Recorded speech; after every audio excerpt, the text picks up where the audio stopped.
अस्सलाम वालेकुम स्टूडेंट्स। आज हम पावर पॉइंट के एक इंटरेस्टिंग पार्ट की तरफ जा रहे हैं जिसे कहते हैं स्लाइड पैन और स्लाइड एरिया। ये दोनों चीज़ें आपको अपनी प्रेजेंटेशन को बेहतर तरीके से समझने और बनाने में मदद देंगी। और हाँ, अगर आपने हमारा पिछला मुकम्मल माइक्रोसॉफ्ट वर्ड ट्यूटोरियल नहीं देखा तो वो भी इसी चैनल पर मौजूद है, ज़रूर देखें, आपको बहुत फ़ायदा होगा। स्टूडेंट्स, चैनल को सब्सक्राइब करें, वीडियो को लाइक करें, अपने दोस्तों के साथ शेयर करना ना भूलें ताकि मिलकर सब आसानी से कंप्यूटर सीख सकें। तो आइए शुरू करते हैं आज का लेक्चर। आज हम पढ़ेंगे slide pane and slide area. ये आईसीटी 9th क्लास की टेक की बुक है जो बच्चे कंप्यूटर विद टेक पढ़ रहे हैं। कंप्यूटर एंड एंटरप्रेन्योरशिप एक अलग बुक है, ये एक अलग बुक है जो कि टेक के स्टूडेंट सिर्फ पढ़ेंगे। और इसमें ये पहला चैप्टर है जिसमें पावर पॉइंट और माइक्रोसॉफ्ट वर्ड हम सीख रहे हैं। माइक्रोसॉफ्ट वर्ड की मुकम्मल प्लेलिस्ट अपलोड हो चुकी है, अगर आपने वो नहीं देखे तो वो भी मेरे चैनल पे जाके ज़रूर देखें और उसके बारे में मुझे कमेंट करें। The slide pane and slide area help in organising and designing slides, यानी कि ये तरतीब देने और डिज़ाइन करने के लिए स्लाइड्स के हम इस्तेमाल करते हैं। जो स्लाइड एरिया है वो स्लाइड की डिज़ाइनिंग होती है, और इसी तरह जो स्लाइड पैन है वो ऑर्गेनाइज करने के लिए होती है कि स्लाइड को पहले लाना है कि स्लाइड को बाद में लेके आना है। अभी हम इसका प्रैक्टिकल भी करते हैं। ये टोटली प्रैक्टिकल बुक है। स्लाइड पैन क्या है? Show a list of slides. ये लिस्ट एक लिस्ट शो करती है स्लाइड्स की इन द प्रेजेंटेशन में। ये मैं आपको साथ साथ ट्रांसलेशन इसलिए दे रही हूँ कि कुछ बच्चे जो हैं वो इंग्लिश में कमज़ोर होते हैं, इन्हें इंग्लिश के वर्ड्स की समझ नहीं आती, तो इस तरह करने से वो बच्चे समझ जाते हैं। You can rearrange delete duplicate slides from here. आप स्लाइड पैन से रीअरेंज यानी कि आगे पीछे कर सकते हैं, डिलीट कर सकते हैं, डुप्लीकेट कर सकते हैं स्लाइड्स को। इसी तरह स्लाइड एरिया, इसके बारे में सवाल आएगा, what is a slide pan, what do you know about slide pan वगैरह, इस तरह के सवाल आएंगे और डेफिनेशन यही आएगी इसमें। यहाँ से लेके यहाँ तक आप इसकी डेफिनेशन लिखेंगे। स्लाइड एरिया क्या है? Slide area display the current slide, जहाँ पे करंट स्लाइड दिखाई देती है। Where text, images and objects can be added, जहाँ पे हम ये सारी चीज़ें ऐड कर सकते हैं। हम पावर पॉइंट को ओपन करते हैं। जो ये पोर्शन है, ये पोर्शन ये दिखाता है कि ये स्लाइड पैन है और ये पोर्शन स्लाइड का पोर्शन है, स्लाइड एरिया है। यहाँ से हम इसमें ऐड कर सकते हैं। यहाँ से देखिए, हम यहाँ से न्यू स्लाइड ऐड करके देखते हैं और आपको फिर समझ आएगी।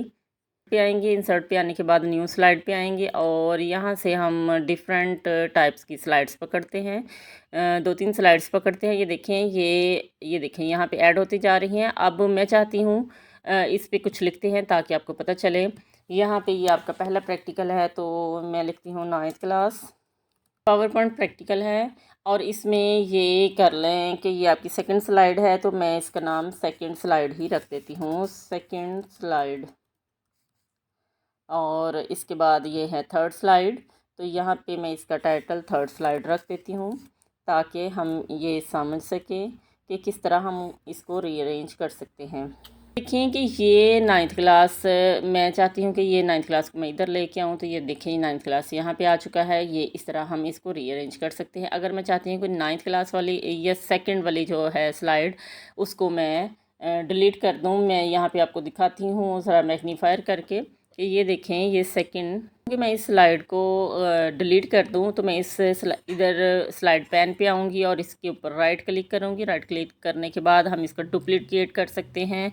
यहाँ से राइट क्लिक करने के साथ साथ हम डिलीट कर सकते हैं, ऐड सेक्शन कर सकते हैं, लेआउट इसका चेंज कर सकते हैं और रीसेट जो इसकी स्लाइड है उसको भी कर सकते हैं। जैसे कि मैं इसका लेआउट चेंज करना चाहती हूँ, तो ये पहले ये है तो मैं अब ये चाहती हूँ, तो ये देखिए ये इसका लेआउट चेंज हो जाएगा।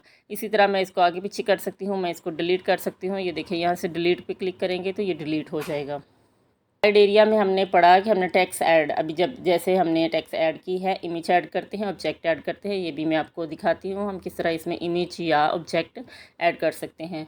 तो यहाँ पे अगर मैं इमेज इंसर्ट करना चाहती हूँ तो इंसर्ट टैब पे आएंगे और पिक्चर पे क्लिक करेंगे, और अगर हमारे पास कोई पड़ी हुई है हमारी डिवाइस में जो हम यहाँ पे लगाना चाहते हैं, फ़र्ज़ करें कि ये है, ये मेरे पास एक पिक्चर पड़ी है तो मैं इसको लेके आना चाहती हूँ। ये बहुत बड़ी है, मैं इसको क्रॉप कर सकती हूँ, मैं इसको रिसाइज़ कर सकती हूँ। ये देखें, ये रिसाइज़ हुई।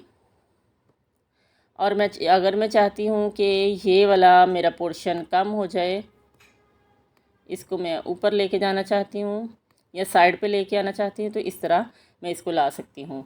तो ये देखिए कितने अच्छा इससे लुक आने शुरू हो जाती है। जैसे इसमें हम इंसर्ट करते हैं ऑब्जेक्ट, कोई भी ऑब्जेक्ट, मतलब हम इसमें कर सकते हैं एंटर। जैसे कि यहाँ पे शेप्स हैं, तो मैं कोई शेप जो है वो पकड़ती हूँ और यहाँ पे मैं इसमें एंटर करती हूँ। ये देखें, ये अगर मैंने कोई डायग्राम बनानी है, कुछ भी करना है इसके लिए, तो मैं यहाँ से इसको चेंज कर सकती हूँ। इसके अंदर मैं टेक्स्ट वगैरह ऐड करना चाहती हूँ। तो section and status bar. Note section क्या है? Bottom of the screen allow user write speaker notes, यानी कि ये स्क्रीन के सबसे नीचे होता है। हम चलते हैं और यहाँ पे देखते हैं कि कहाँ पे नोट सेक्शन होता है। ये देखिए यहाँ पे ये नोट है, ये कमेंट है, तो ये नोट सेक्शन होता है। यहाँ पे हम नोट करवा सकते हैं। These notes help presenter remember की पॉइंट वाइल प्रेजेंटिंग, यानी कि हम चाहते हैं कि हम इसमें कोई कमेंट वगैरह इसमें एंटर कर लेते हैं। फ़र्ज़ करें कि मैंने ये वाला मैंने इसलिए एंटर किया ताकि लोग सब्सक्राइब करें, ताकि मैं स्टूडेंट को मोटिवेट करूं। जब स्लाइड प्ले कर रही होंगी तो जैसे ही मेरी ये स्क्रीन आएगी तो यहाँ पे ये कमेंट मुझे शो हो जाएगा और जो कि मुझे ये याद दहानी करवाएगा कि आपने यहाँ पे ये काम करना है। स्टेटस बार क्या है? स्टेटस बार वर्ड की तरह ही बिल्कुल बॉटम ऑफ द विंडो, बिल्कुल विंडो के सबसे निचले हिस्से पे शो इम्पोर्टेंट डिटेल्स, लाइक इसमें डिटेल्स कौन सी शो होती हैं, स्लाइड नंबर कितनी है, जूम कंट्रोल, व्यू ऑप्शन वगैरह। अब हम चलते हैं स्क्रीन की तरफ और देखते हैं ये 2 स्लाइड्स हैं जिसके हम दूसरी स्लाइड पे हैं और हम इंग्लिश लैंग्वेज इस्तेमाल कर रहे हैं। यहाँ पे नोट और कमेंट्स वगैरह शो हो रहे हैं। यहाँ पे लेआउट शो हो रहा है कि हम किस लेआउट में इसको देखना चाहते हैं। अगर हम इस लेआउट में देखना चाहते हैं तो ये देखें, एक ही स्क्रीन पे सारी स्लाइड्स हमारी शो हो जाएंगी, एक ही व्यू में हम सबको देख सकते हैं। अगर हम चाहते हैं कि इनको प्रेजेंटिंग करते हुए किस तरह ये हमें नज़र आएंगी तो हम ये वाला रीड मोड पे ले आएंगे। अगर हम चाहते हैं कि हम इसको प्ले मोड पे लेके जाएं तो ये हमारा प्ले मोड आ जाएगा। कोई ट्रांजिशन या एनिमेशन नहीं लगाई है। अगर हम ट्रांजिशन और एनिमेशन लगाएंगे तो फिर वो भी यहाँ पे शो हो जाएगी। ESC का बटन है एंड पे, इसको हम प्रेस करेंगे तो ये दोबारा से मेन मोड पे आ जाएगा। और यहाँ पे हम फिर चलते हैं बुक की तरफ। इसका कि अगर आपको वीडियो अच्छी लगी हो तो अपने दोस्तों में ज़रूर शेयर कीजिएगा और कमेंट ज़रूर कीजिएगा कि इस वीडियो में आपको और क्या चाहिए। ये आपकी फ्री ऑफ कॉस्ट स्टडी है, यहाँ पे कोई आपके लिए फ़ीस नहीं है। और ICT नोवा हमेशा ही ऐसे काम करता है, बच्चों के लिए आसानियाँ पैदा करता है। ये अपने दोस्तों में शेयर करें ताकि उनकी भी हेल्प हो सके।